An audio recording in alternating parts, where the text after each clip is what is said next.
Hello. Hi, everyone. Welcome to our Tuesday programming for the week that changed the world. For the next couple of days, and we started yesterday, we've just been uncovering a little bit of what else took place during Holy Week. There's just so much that takes place that things probably that you have heard Jesus speak about or that he did, but that we may not have realized actually took place during this very special time in the life of Jesus and really in the history of Christianity and all of us who recognize Jesus as our master teacher. Yesterday, one of the things that we talked about, hey, Pam, good having you connecting with you today. So yesterday, sorry, squirrel. One of the things that I mentioned yesterday was how many people realized that Jesus and the apostles were, yes, going into Jerusalem as they triumphantly entered during Palm Sunday. And he was going in to teach at the temple, but he was also then leaving Jerusalem and heading back to Bethany in the evening time. And it's just a reminder for me that, yes, we move into that higher level of consciousness, that higher vibration, but a lot of times we retreat back into the drama of our lives, or we move back into what's comfortable or what we're used to.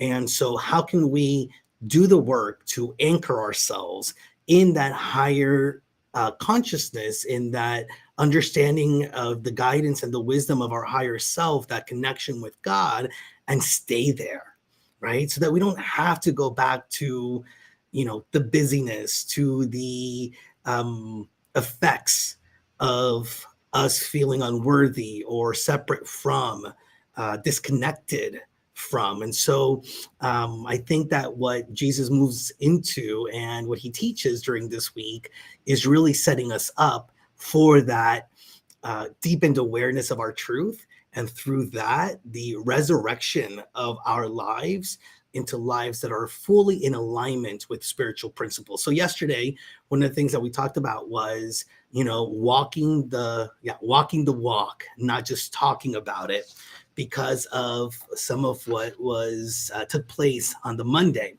Well, today, Tuesday, the following day, it's not very different from that.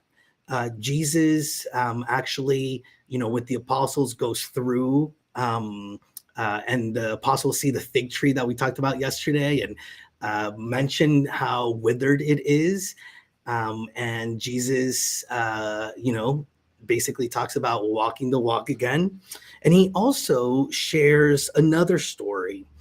So Jesus goes into the temple, and if, I was just joking with some people, if I ever think my Tuesdays are busy, wait till you hear so much that Jesus did on his second day back on Tuesday at the temple. He had a lot of parables and a lot of teaching that he did.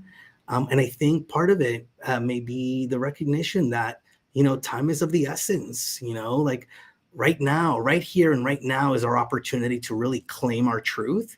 Right here, right now is the time for us to really move into the practices and step into and embody our full destiny. And so he begins with a couple of different parables. First, he's actually questioned, who are you to be teaching? And he actually turns it back on the Pharisees and doesn't necessarily answer them because he doesn't think that they're being honest in their question. He asked them who they thought had sent John the Baptist and wasn't really getting the right answer. And that just reminds me, sometimes we get questioned in spiritual life. Maybe you've gotten questioned. I don't know. Maybe people have questioned when you've moved into spiritual practice, when you first came to know unity, and people were asking you, well, what's that really about? In my life, I've had people that not only have celebrated and uplifted me finding the spiritual path, but there were people that who weren't on the path that in some ways questioned it. And when I look back on it, they were um, fearful of missing the familiarity of who I was before stepping into this much more conscious way of being. And so he doesn't answer them. He lets them be, he lets himself be questioned, but realizes that, he knows who he is. And that's what's important. Hi, Greg. Welcome. Thanks for being with us. And so, I wonder if you've also experienced that where people question you, where you're at on the spiritual path. And do we need to prove anything to anybody? Do I feel like I need to prove it, or can I just be it? That reminds me, Emily Cady in Lessons in Truth. She says that you don't have to try to evangelize to people. You just live from spiritual principle, and people will be drawn to it because they will see it at work. They will see what shifts are taking place and want to be about it, want to be around it. So then Jesus has some parables, and one of them is the parables of the two sons in the vineyard. And again, it's a little bit about walking the walk. It's a story that the father asked the two sons to go and work in the vineyard. And one of them said that he wasn't going to work on the vineyard, but he ended up going and doing it. And the other one said that he was going to work on the vineyard, but never did. And Jesus asked the apostles, who was the one that was doing the work?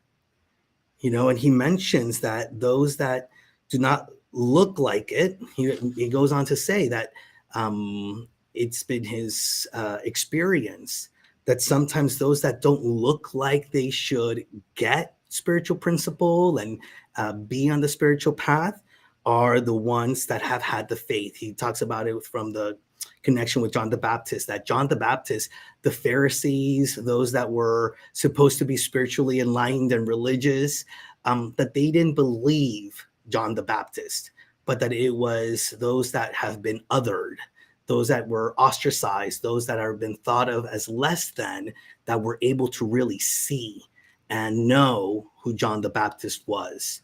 And so, again, for me, it's just a reminder, do we want to just say that we have faith, or do we want to live and embody that faith? He also talks about another parable. It's the tenants of the vineyard. And again, it's, the owner of the vineyard has some tenants and wants to receive the fruit from the land. And the tenants aren't wanting to give it back. And it's just a big mess. And the owner of the vineyard goes back and basically takes the fruit and brings new tenants in. And again, who are the people that are being fruitful in the world? Not just are we just taking up space, or are we really being fruitful, and are we honoring the divine within us? This is also the day where he gets the parable of the wedding feast.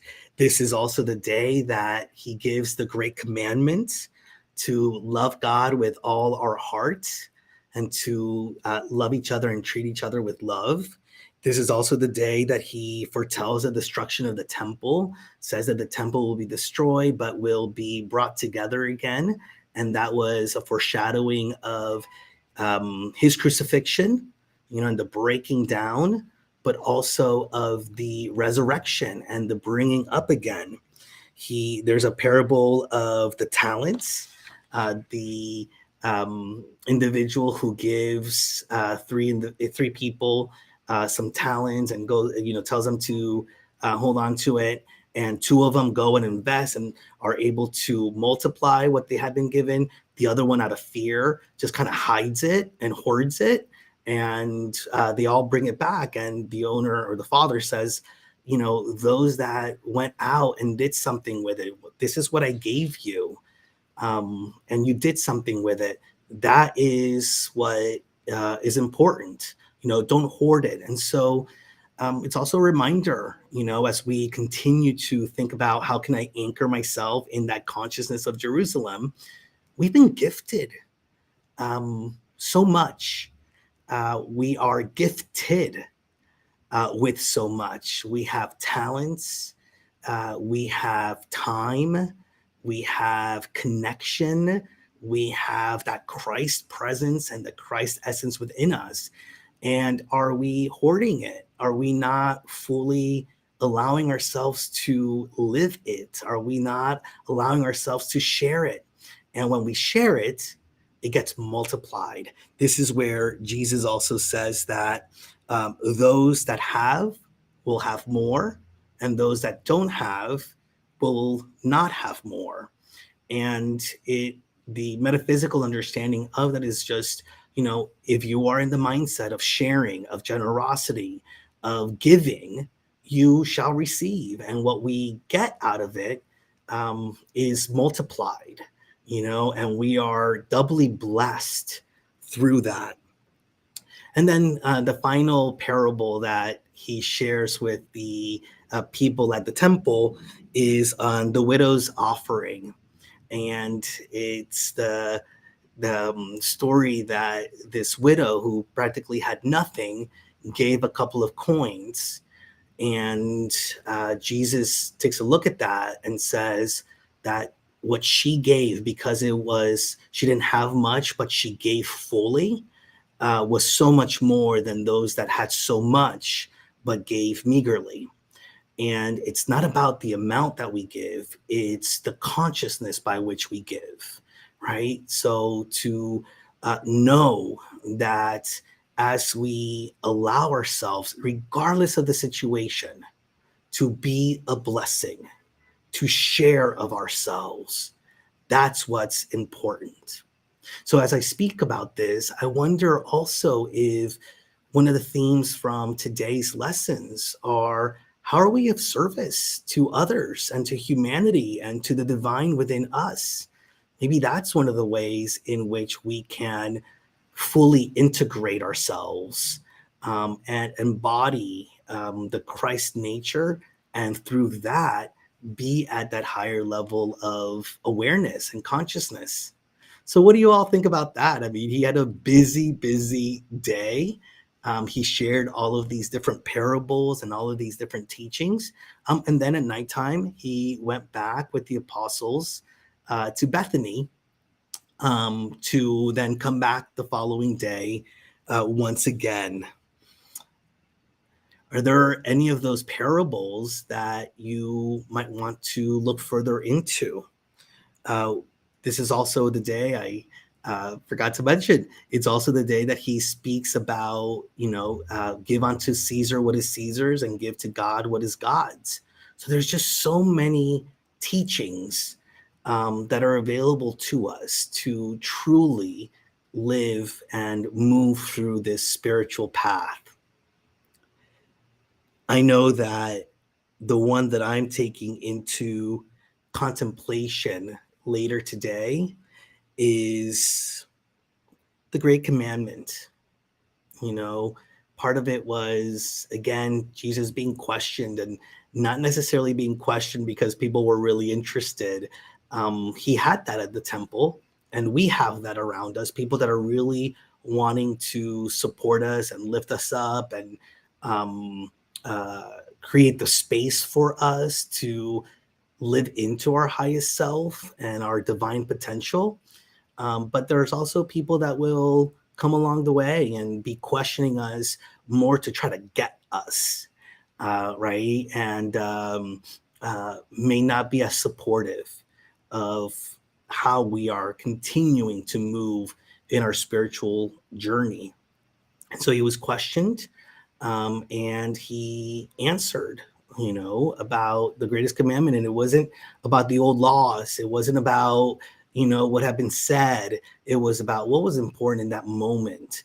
And that greatest commandment above everything else within our lives, within the human experience, was to love God, to know that we were one with God, and to be in the essence of love. We can't love God unless we are aware and honoring the essence of love that we are. And the more that we step into it consciously, the more we embody it, the more we express it and radiate it, and the more that we feel it in all areas of our lives. So I hope that you enjoy your Tuesday journey of Holy Week. Check it out. See what else calls you from this day. And be sure to tune back tomorrow at the same time, 5:30, to see what else is taking place for Jesus, the apostles, and ultimately for us. Have a beautiful day, everyone. Have a beautiful evening, and thanks for joining.